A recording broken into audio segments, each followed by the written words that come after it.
தனுசு ராசி அன்பர்களே, இந்த 2024வது வருடத்தினுடைய குரு பெயர்ச்சியால் மிகப்பெரிய மாற்றங்களையும் திருப்பங்களையும் சந்திக்கக்கூடிய ஒரு ராசின்னா அது தனுசு ராசின்றே சொல்லணும்.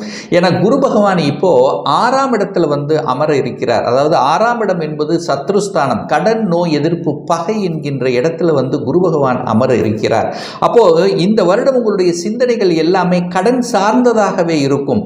ஒன்று, ஏற்கனவே கடன் இருந்தவர்கள் என்னன்னா கடனை அதை அடைப்பது, எப்படி அடைப்பது அப்படிங்கிற அந்த தன்மை, ஆனால் அடைக்கக்கூடிய சாத்தியக்கூறுகளை நிச்சயமாக உருவாக்கும். அல்லது கடனை வாங்கி ஒரு வீடை கட்டுவது, அதாவது சொத்துக்களை வாங்கக்கூடிய யோகம். அப்போ வீடு கட்டுவதற்கு ஒரு கடன், அல்லது தொழிலை அபிவிருத்தி பண்ணுவதற்கு ஒரு கடன். ஸோ இந்த மாதிரி கடன் அப்படிங்கிற தன்மை இந்த வருடம் நிச்சயமாக இருக்கும்.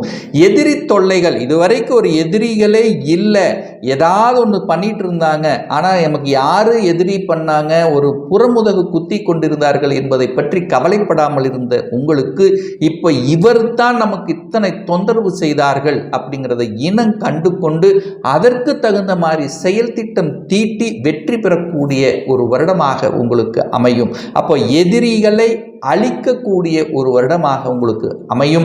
அதே சமயத்தில் உடல்நலம் சார்ந்த விஷயத்தில் ஏற்கனவே ஏதாவது ஒரு உடல்நலம் தொந்தரவு பிரச்சனையோடு இருக்கின்ற தனுசு ராசி என்பவர்கள் அந்த உடல் நலம் சரியாகக்கூடிய வாய்ப்பு, ஒரு நல்ல டாக்டர், நல்ல ஆஸ்பத்திரி உங்களுக்கு கிடைக்கும். ஸோ அதிலிருந்து விலகக்கூடிய, அந்த உடல்நலத்திலிருந்து வந்த பிரச்சனைகளிலிருந்து விடுதலை கொடுக்கக்கூடிய தன்மை, அல்லது உடலை நன்றாக பார்த்து கொள்ளணும், அக்கறை எடுத்துக்கொள்ளணும் என்கின்ற எண்ணங்கள், உறுதிப்பாடு உங்களுக்கு நிச்சயமாக இருக்கும். அதற்கு தகுந்த மாதிரி உடற்பயிற்சி, ஸோ இந்த மாதிரி பண்ணக்கூடிய தன்மை, அதாவது உடலை நன்றாக பார்த்து கொள்ளணும் என்கின்ற அக்கறை, அந்த எண்ண உணர்வுகள் அதிகமாக இந்த வருடம் உங்களுக்கு இருக்க போகுது அப்படின்னு சொல்லணும். அதே சமயத்தில் அந்த குரு பகவானுடைய 9வது பார்வை, பாக்கிய பார்வையானது 2ஆம் இடம் என்கின்ற தனஸ்தானம், குடும்பஸ்தானம், வாக்குஸ்தானத்தின் மீது பதிகிறது. அப்போ 2ஆம் இடத்தை வலுப்பெறுகிறது அப்படின்னு அர்த்தம். அப்போ 2ஆம் இடம் என்ன? தனம். அப்போ தனக்காரகனான குரு பகவான் தனஸ்தானத்தை பார்ப்பது மேன்மை. அப்போ பணம் உங்களுக்கு நன்றாக வரப்போகிறது. ஒரு வேலையாக இருந்தாலும் சரி, அல்லது தொழில் செய்தால் இருந்தாலும் சரி, உங்க குடும்பத்துக்கு தனம் வரப்போகிறது அப்படிங்கிறது அர்த்தம். அதே சமயத்தில் பொருளாதார ஏற்றங்களை கொடுக்கும். அப்போ ஒரு நல்ல வேலை இருந்தால் தான் நல்ல சம்பளம், அல்லது அதாவது தொழிலை அபிவிருத்தி செய்தான்னா நிறைய கிளைகளை உருவாக்கக்கூடிய திட்டங்கள் அல்லது செயல்பாடுகள் வகுத்து, நல்ல ஒரு ஸ்ட்ராட்டஜி பிளான் வகுத்து, திறம்பட வகுத்து, ஒரு நல்ல லாபம், தன லாபங்களை பெருக்கிக் கொள்ளக்கூடிய ஒரு நல்ல வருடமாக அமைகிறது. அப்போ குடும்பத்தில் ஏதாவது ஒரு பிரச்சனை இருக்கு, கணவன் மனைவிக்குள்ள ஒரு பிரச்சனை இருக்கு, அப்போ கணவன் ஒரு சைடில், மனைவி ஒரு சைடில், அல்லது வெவ்வேறு இடத்தில் வேலை பார்த்து கொண்டிருந்தார். ஸோ இந்த மாதிரியான ஒரு பிரிவு அப்படிங்கிற மாதிரி இருந்த இந்த தனுசு ராசி என்பர்கள் கணவன் மனைவி ஒன்று சேர்வதற்கான வாய்ப்புகளையும் சந்தர்ப்பங்களையும் நிச்சயமாக ஏற்படுத்தும். இதுவரைக்கு தன்னுடைய வாக்கு பலிக்கல, அல்லது என்னுடைய பேச்சை என்னுடைய குடும்ப உறுப்பினர் கூட கேட்கல அப்படின்னு இருந்து வருத்தப்பட்டு கொண்டிருந்த தனுசு ராசி என்பர்களுக்கு இப்போ நீங்க பேசக்கூடிய அந்த வார்த்தைகள், நீங்க சொல்லக்கூடிய செயல்பாடுகள் அத்தனையும் உங்கள் குடும்ப உறுப்பினர்கள் கேட்கக்கூடிய தன்மையை உருவாக்கும். அப்போ குடும்பம் நன்றாக இருக்க போகிறது, தனம் நன்றாக இருக்க போகிறது, உங்களுடைய வாக்கு பலிதமாக கூட இருக்க போகிறது. அதே சமயத்தில் உங்கள் பேச்சின் மூலமாக செய்யக்கூடிய தொழில்கள் மூலமாக, தன்னுடைய அறிவு புத்தி மூலமாக செய்யக்கூடிய அனைத்து விதமான தொழில்கள், கன்சல்டன்சி, தரகு, கமிஷன், மார்க்கெட்டிங், இந்த மாதிரி துறையில் இருக்கின்றவர்களுக்கு கணிசமான லாபத்தை தரக்கூடிய ஒரு நல்ல வருடமாக அமைய போகிறது அப்படின்னு சொல்லலாம். அதே சமயத்தில் குரு பகவானுடைய பார்வை தனது 5ஆம் பார்வையாக அந்த 10ஆம் இடத்தை பார்க்கிறார். அப்ப 10ஆம் இடத்தை பார்த்தால் பதவி பறிபோகும் என்று சொல்வார்கள். அப்படி கிடையாது. பதவி மாற்றத்தை தர காத்து கொண்டிருக்கிறது, வேலை மாற்றத்தை தர காத்து கொண்டிருக்கிறது. எந்த மாற்றங்கள் வந்தாலும் அது ஒரு நல்ல மாற்றங்களாகவே உங்களுக்கு அமைய இருக்கிறது அப்படின்னு சொல்லலாம். அப்ப இதுவரைக்கும் ஒரு நல்ல வேலை கிடைக்கல, அதாவது படித்த படிப்புக்குண்டான வேலை இல்லை, ஏதோ ஒரு வேலையில் இருக்கிறவங்க இப்போ உங்களுக்கு படித்த படிப்புக்குண்டான வேலை கிடைக்கக்கூடிய வாய்ப்புகள், சந்தர்ப்பங்களை கொடுக்க போகிறது. அதே சமயத்தில் ஒரு வேலை மாற்றம், ஒரு மாறலாம், ஒரு என்கின்ற எண்ணத்தில் இருப்பவர்களுக்கு நிச்சயமாக ஒரு நல்ல மாற்றம், அதுவும் நல்ல ஒரு சம்பளத்துடன் மாறக்கூடிய வாய்ப்புகள் சந்தர்ப்பங்கள் இருக்கிறது. அந்த கேது அங்கே 10ஆம் இடத்தில் இருக்கிறதுனால, அந்த குரு கேது காம்பினேஷனால, கேல யோகத்தினால உங்களுக்கு தொழில் மூலமாக ஒரு நல்ல வருமானம் கிடைக்கக்கூடிய தன்மை அங்கு கேது அங்கு இருக்கிறதுனால, கேதுங்கிறது உள்ளுணர்வு சக்திங்கிறதுனால, கேதுங்கிறது ஞானக்காரகன் அப்படிங்கிறதுனால நிச்சயமா இப்படி தொழில் செய்தால் நமக்கு லாபம் கிடைக்கும். ஒரு நல்ல ஸ்ட்ராட்டஜிக் பிளான் வகுத்து திறம்பட செய்து அதன் மூலமாக தொழிலில் உங்களுக்கு கௌரவத்தையும் புகழையும் நிலைநாட்டக்கூடிய ஒரு நல்ல வருடமாக அமைகிறது இந்த தனுசு ராசி அன்பர்களுக்கு அப்படின்னு சொல்லணும். இதுவரைக்கும் ஒரு நல்ல வேலை கிடைக்கல, இனிமேல் அப்ளை பண்ண எனக்கு கிடைக்குமானா நிச்சயமா இந்த மே மாதத்துக்கு பிறகு உங்களுக்கு நல்ல வேலையில் செட்டில் ஆகக்கூடிய வாய்ப்புகள் சந்தர்ப்பங்களை கொடுக்கும். அதே சமயத்தில் ஒரு வேலைக்காக வெளிநாட்டுக்கு அப்ளை பண்ணி காத்து கொண்டிருந்தவர்கள், ஒரு வெளிநாட்டில் தான் நான் வேலையே பார்க்கணும் என்கின்ற எண்ணத்தோடு உறுதியோடு இருக்கக்கூடிய இந்த தனுசு ராசி என்பவர்களுக்கு வெளிநாட்டில் செட்டில் ஆகக்கூடிய வாய்ப்புகள். என குரு பகவான் 12ஆம் இடத்தை பார்க்கிறார்.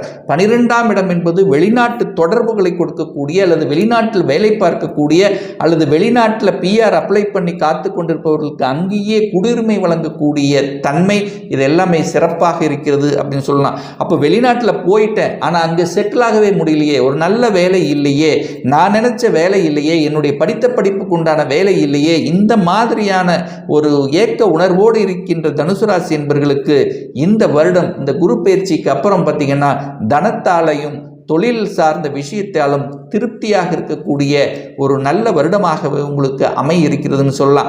3ஆம் இடத்துல சனி இருக்கார். முயற்சி ஸ்தானத்தில் சனி இருப்பது சிறப்பு. அப்போ முயற்சி அனைத்தும் பலிதமாக கூடிய தன்மை. அப்போ தனம் சார்ந்த விஷயத்தில் நீங்கள் எடுக்கக்கூடிய அத்தனை முயற்சிகளும் பலிதம். குடும்பம் அமைக்கணும் என்கின்ற ஆசைப்பட்டு கொண்டிருந்தவர்கள், என குரு போய் 6ல் மறைஞ்சிட்டாரே, ஆனால் குரு குடும்பஸ்தானத்தை பார்க்கிறார். ஒரு நல்ல தசாபுத்தி உங்களுக்கு நடக்குமேயானால் நிச்சயமாக குடும்பத்தை அமைத்து கொடுக்கும். திருமணம் சார்ந்த சுப காரியங்களையும் செய்யுங்கிறதுல எந்தவித மாற்று கருத்தும் இல்லை. குழந்தை சார்ந்த விஷயங்கள் திருப்திகரமாக இருக்குமா அப்படின்னா, அந்த 5ஆம், அதாவது அந்த குழந்தை காரகன் என்று சொல்லக்கூடிய குரு பகவான் குடும்பஸ்தானத்தை பார்க்கிறார் அல்லவா, அப்போ குடும்பத்தில் ஒரு உறுப்பினரை இணைத்து கொள்ளக்கூடிய நிகழ்வுகளும் இந்த காலகட்டம் உங்களுக்கு சிறப்பாக இருக்கிறது அப்படிங்கிறத ஸ்ட்ராங்காக சொல்லலாம். அதே சமயத்தில் ஒரு வழக்கு சார்ந்த விஷயங்கள் தொந்தரவாக பிரச்சனையாக இருக்கிறது.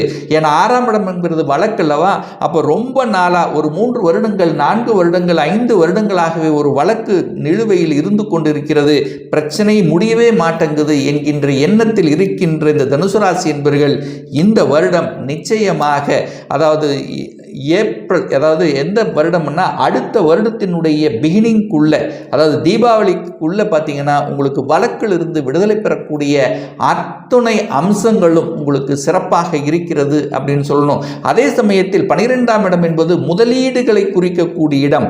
அப்போ முதலீடுகள் செய்வதற்கு உகந்த ஒரு காலகட்டமாக இருக்கு. அப்போ என்ன முதலீடுகள்? ஒரு இடத்தை வாங்கி போடலாம், அல்லது ஒரு வீடு கட்டலாம், அல்லது புதிய வாகனங்கள் வண்டிகள் வாங்கக்கூடிய யோகங்கள், இந்த மாதிரி அசையும் அசையா சொத்துக்களை வாங்கி போடக்கூடிய ஒரு நல்ல வருடங்களாகவே உங்களுக்கு அமைகிறது.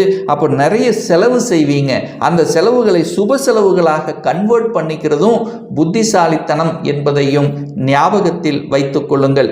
பூர்வீகம் சார்ந்த விஷயங்கள், அதாவது தகப்பனுடைய சொத்துக்கள் ஒரு சிலருக்கு கிடைக்கக்கூடிய வாய்ப்புகள், அல்லது பூர்வீகம் சார்ந்த பிரச்சனை இருந்து வந்த பிரச்சனைகள் எல்லாம் விலகக்கூடிய தன்மை, இரத்த பந்தங்களுடைய சொந்தங்கள், அதாவது உங்களுடைய சகோதர சகோதரிகளுடன் இருந்து வந்த கருத்து வேறுபாடுகள் கூட விலகக்கூடிய வாய்ப்புகளையும் சந்தர்ப்பங்களையும் இந்த காலகட்டம் நிச்சயமாக உருவாக்கும்.